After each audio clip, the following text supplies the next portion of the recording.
오는 8일이면 민선 8기가 출범한 지 100일을 맞습니다. 오늘은 강기정 광주광역시장을 모시고 지난 100일의 시정 운영 평가와 앞으로 계획을 들어보는 시간 마련했습니다. 시장님 안녕하세요. 네, 안녕하십니까. 예, 민선 8기 출범 100일을 앞두고 있습니다. 그동안의 시정 운영을 스스로 평가하신다면 어떻습니까?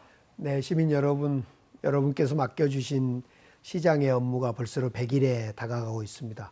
저는 그동안에 100여일 동안에 익숙한 일과 결별하는 일을 해왔습니다. 네. 불필요한 업무, 또 불필요한 문화, 불필요한 의전 등과 결별해왔습니다. 또 동시에 그러면서 소통하고 상생하는 시스템을 만들어 왔습니다. 그래서 많은 시민들과 또 공직자와 또 많은 사람들과 소통하는 채널을 만들어 온 100일이었습니다. 네, 광주시가 최근 가장 속도를 내고 있고 또 시급한 현안이 반도체 특화단지인데요. 최근 추진위까지 구성했는데 지정 가능성 있다고 보십니까?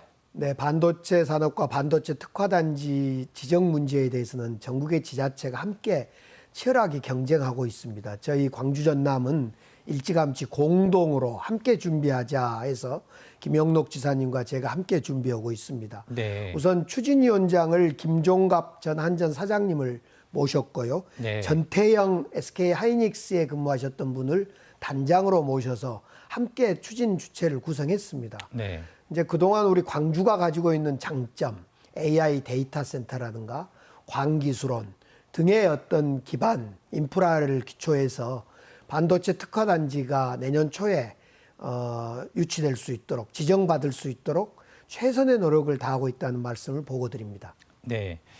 아무래도 지난 100일간 복합 쇼핑몰 유치가 가장 큰 이슈 가운데 하나였던 것 같습니다. 광주시가 사업 계획안을 접수하겠다고 밝혔는데 아직 의향을 밝힌 곳은 없죠. 네, 추석 직전에 저희들이 계획서를 접수받겠습니다. 이렇게 발표를 했습니다. 그 이후에 현재까지는 접수된 투자 기업은 없습니다. 그러나 저희들은 5개 구청과 시청이 함께 행정협의체를 만들어 두고 언제든지 계획서가 접수되면 곧바로 빠르게 검토해서 인허가 절차를 준비를 하고 있습니다. 아마 10월 안에는 접수된 기업이 나타날 거라고 생각하고 있습니다. 네. 공약 가운데 수소트램 사업 용역비 1억 원 예산이 확보되지 않은 상황인데 앞으로 계속 추진하실 계획인가요? 네, 지하철 1호선, 2호선의 사각지대에 트램을 설치하자. 이렇게 제가 공약도 했고 또 지난번 추경에서 용역비 1억을 넣었습니다마는 네. 시의회하고 충분히 공감이 되지 않았다는 이유로 시민들과 또 공감이 되지 않았다는 이유로 예산이 삭감되었습니다. 그래서 내년에 본예산에 2억 원의 용역비를 내서 트램을 계속 추진해 볼 생각입니다. 아, 그렇군요. 이달 중에 광주 군공항 이전 사업비가 산출될 것으로 알고 있습니다. 전남 지역 한 곳이 유치를 희망한다는 이야기도 있는데 상황 어떻습니까? 네, 이제 가장 어려운 문제인데 현재는 이전 지역에 얼마 정도의 돈이 들어가면 공항을 만들 수 있을까 이 사업비 추정이 조만간에 국방부로부터 발표될 거고요. 네. 그 이후로 국방부로부터 이전 희망 지역에 대해서 발표가 뒤따를 거라고 생각합니다. 네. 아직은 전남의 어디 지역이다 이렇게 말씀드리기에는 여전히 어려운 상황이고요. 네, 네. 그러나 올해 안에 그런 희망적인 소식이 들릴 거라고 생각하고 이재명 민주당 대표가 특별법 제정을 하자. 그래서 특별법을 통해서 이 기부대 양여가 갖는 부족분을 보완해 가자 이런 공감대가 있는 만큼 특별법을 통해서 또 기존의 법을 통해서 투트랙을 통해서 군공항 이전 준비는 하고 있습니다. 네. 말씀하신 대로 이재명 대표가 지난 예산정책협의회에서 광주와 대구를 묶어서 군공항 특별법 처리를 제안했는데 가능성이 있다고 보십니까? 이제 대구는 군공항과 민간공항을 통으로 옮기는 과정에 있고요. 네. 우리 광주의 경우는 민간공항은 이미 무안에 가 있고 군공항만 옮기는 것이 되기 때문에 대구와 광주는 비슷하지만은 같지는 않습니다. 네. 약간의 차이는 있습니다.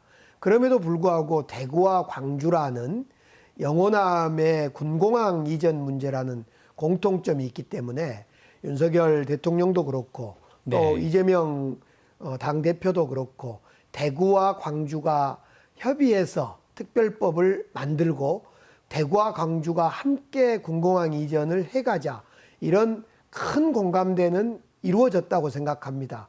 이제 국회에서 이런 특별법을 구체화 시켜가면서 대구와 협의해 가면서 서로 특별법 통과를 독려해 가면서 대구하고 광주가 함께 군공항 이전 추진을 해 들어가겠습니다. 네. 최근 송갑석 의원 토론회에서 방공포대 이전 계획을 내년까지 수립하기로 했는데 무등산을 임기 안에 시민들의 품으로 돌려줄 수 있을까요? 네, 가능할 거라고 생각합니다. 우선은 내년 12월까지 방공포대 부지에 대해서 광주시에서 사용 허가를 하지 않겠다고 제가 국방부에 통보를 했습니다. 네. 그런 만큼 국방부에서는 무등산 정상에 있는 방공포대를 내년 12월까지는 언제까지 어떻게 옮기겠다는 계획서를 제출하거나 또는 옮겨내야 된다고 생각합니다. 그런 점에서 제가 이번 주 토요일에 있는 무등산 정상을 오를 때 다시 한번 무등산에서 보내는 편지 형태를 통해서 국방부에 다시 한번 촉구해서 무등산 정상이 시민들의 공간으로 돌려질 수 있도록, 복원될 수 있도록 꼭 노력하겠습니다. 네. 지금까지 말씀 잘 들었습니다. 김용록 전남지사의 경우 일정상 출연이 불가하다는 입장을 밝혀왔다는 말씀 전해드립니다.